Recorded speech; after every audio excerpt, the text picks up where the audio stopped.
Ici, ils ont dit que, et s'il y a 4 joueurs, qu'est-ce qu'on va faire? Donc, on ne peut pas atteindre 42 ici, mais on passe au multiple de 4.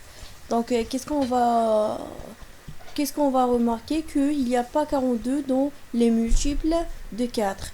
Donc, comment on va savoir de quelle table de on parle ou de quelle est la table qu'on va utiliser? Ben, le nombre de personnes ou de joueurs, c'est lui-même la table qu'on va chercher, dans laquelle on va chercher 42. D'accord?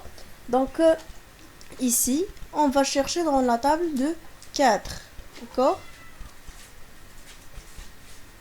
Ici, remarquez, il n'y a pas 42. Donc, on doit chercher où se trouve 42. Ben, 42 se trouve entre 40 et 44. Donc, 4 fois 10, c'est 40. Et 4 fois 11, c'est 44. Ben, 44, c'est plus grand que 42. Donc, on va prendre juste 40.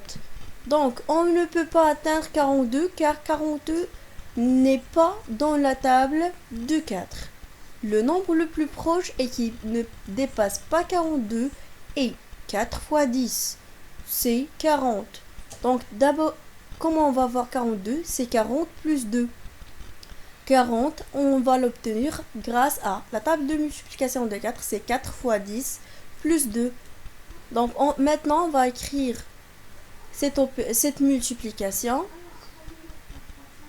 Donc ici, on va conclure que les 4 joueurs auront donc 10 cartes. Ben, comment on va savoir est-ce que le nombre de des cartes qu'elle va obtenir chaque joueur?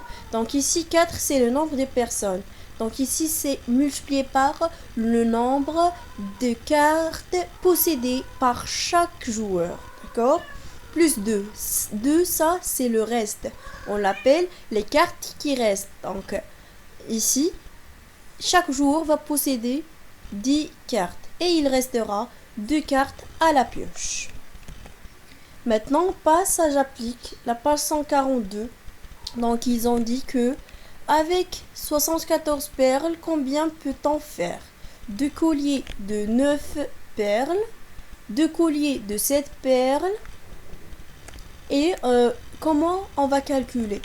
Donc, ils ont dit que utilise la méthode de la multiplication à trous, puis celle des soustractions successives.